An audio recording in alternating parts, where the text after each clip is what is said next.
VP Sara, delikado, nagsalita na si President Marcos. But then, in my position, there always is some kind of threat. Naninilikado ba si VP Sara? Halika, atin itong pag-usapan mga kaibigan. I don't know.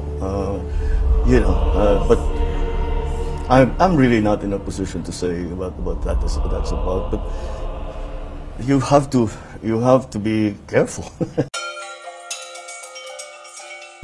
Bago natin ipagpatuloy kaibigan, siya nga pala ang Great Controversy na isa sa mga pinaka-kontrobersyal na libro dahil tumutukoy ito sa mga propesiya sa libro ng Daniel at Revelation na nagaganap na sa panahon natin ngayon bago ang pagdating ng ating Panginoong Diyos ay pinamimigay na namin ng libre sa pamamagitan ng PDF. At ito ay nasa limited lamang na panahon, kaya i-click mo sa description sa baba upang ma-avail mo kaibigan ang napaka-importanteng libro nito na magbubukas sa iyo sa mas maliwanag mong hinaharap. Purihin ang ating Panginoong Diyos at tayo magpatuloy. Alam mo yung tipong may sasabog na balita pero imbes na lumamig ang ulo mo, mas lalo kang naiinitan. Ganito ang nangyari nitong linggo. Una, lumabas ang isang interview kung saan si Pangulong Ferdinand Marcos Jr. ay tinanong kung kaya nga ba siyang ipa-assassinate ni VP Sara Duterte. Oo, tanong yun. Hindi niya diretsong sinagot pero sinabi niya na I don't know but you have to be careful. To hatch an assassination plot, you worked with her. Do you think she's capable of something like that? I don't know. But I'm really not in a position to say about what that's about. But you have to be careful. Kung hanggang dito medyo kumukulo na ang dugo mo sa curiosity, maghintay ka dahil hindi pa ito ang pinakamalupit na parte. Bakit siya ganito sumagot? Sabi pa ni President Marcos, sa posisyon niya bilang presidente, laging may banta. May mga taong gustong pabagsakin siya, may mga taong gusto siyang tahimik na lang, mawala. Kaya raw, they take all threats very seriously. But then, in my position, there always is some kind of threat. And we take them all very seriously. At pag sinabing very seriously, yung bang pananalita ni VP Sara noon patungkol sa binitawang laban sa Pangulo ay ito ba ay tinitake seriously ng ating Pangulo? At ano nga ba ang ibig sabihin ng taking very seriously? Kung tutuusin, normal yan para sa isang head of state. Pero bakit tila may bigat ang tono niya nang banggitin si VP Sara?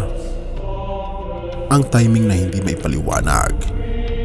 Hindi ito lumabas sa isang local press con. Hindi rin ito sinabi sa isang malabong off the record na usapan. Ito, mga kababayan, ay lumabas sa isang Indian news outlet, First Post. Bakit doon? Bakit ngayon? At higit sa lahat, bakit parang iminumungkahi niya na dapat maingat kahit sa sariling vice presidente? But then, in my position, there always is some kind of threat. And we take them all very seriously. Anling niyang pwedeng magpabago ng laro. Sa gitna ng lahat ng ito, tandaan natin, hindi malinaw kung si VP Sara ay may kinalaman sa kahit anong assassination plot dahil lumabas lamang ito sa kanyang bibig. Wala pang pruweba, wala ring malinaw na akusasyon. Pero, at ito ang malaking pero, alam natin kung gaano kalalim ang political tension sa pagitan ng Marcos at Duterte camps nitong mga nakaraang buwan. Mga patutsada, mga hindi direktang banat at mga galaw sa likod ng kamera. Kaya ano ang ibig sabihin nito sa hinaharap? Kung ang isang presidente ay nagbabanggit na kahit anong banta ay seryosong tinatrato, therefore may dalawang posibilidad. May alam siya na hindi pa natin alam.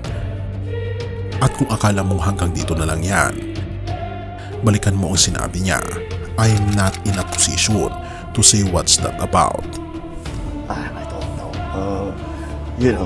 But I'm really not in a position to say what that's about. But you have to be careful.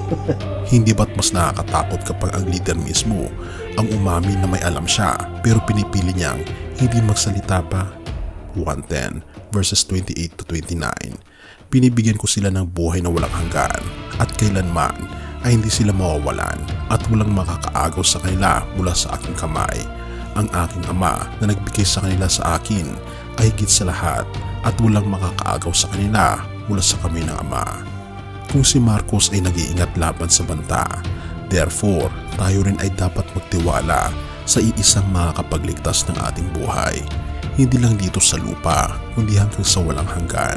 Ang tanong, maaring kaya mong mag-ingat laban sa tao, pero handa ka na ba sa harap ng ating Panginoong Diyos kung dumating ang oras? Ngayon ang tamang panahon para lumapit sa ating Panginoon Jesus dahil siya lang ang tunay na proteksyon laban sa pinakamalaking panganib, ang walang hanggang pagkakahiwalay sa Kanya. Have mercy, O God, at purihin ang ating Panginoong Diyos. Tayo'y manalangin.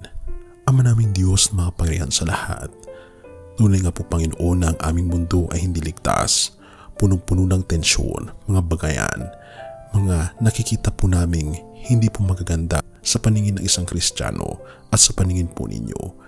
Panginoon, ilayo niyo po kami sa anumang klase ng disgrasya o anumang threat, maging sa aming Pangulo, Panginoong Diyos, at maging sa aming Vice Presidente. Tulungan niyo po Panginoon na ang aming bansa ay magkaroon ng kaayusan, maging sentro nawa po kayo Panginoon ng aming buhay mula ngayon at magpakailanman. Pinupuri po namin kayo at pinapasalamatan o aming Panginoong Diyos sapagkat kayo lamang po ang tunay naming sandigan. Salamat po Panginoong Diyos sa inyo pong pag-ibig sa amin at patnubayan niyo po kami at patawarin niyo po kami sa lahat ng aming mga pagkukulang at pagkakasala. At salamat po sa aming Panginoon Jesus na siya pong nabayubay sa krus upang kami ay magiging ligtas mula ngayon at magpakailanman. Sa pangalan ng aming Panginoon Jesus, patawarin po kami, pakalinisin po kami sa lahat ng aming mga karumihan. In Jesus' name, Amen. Amen. Bago natin ipagpatuloy kaibigan, siya nga pala ang Great Controversy na isa sa mga pinaka-kontrobersyal na libro dahil tumutukoy ito sa mga propesiya sa libro ng Daniel at Revelation na nagaganap na sa panahon natin ngayon bago ang pagdating ng ating Panginoong Diyos ay pinamimigay na namin ng libre sa pamamagitan ng PDF.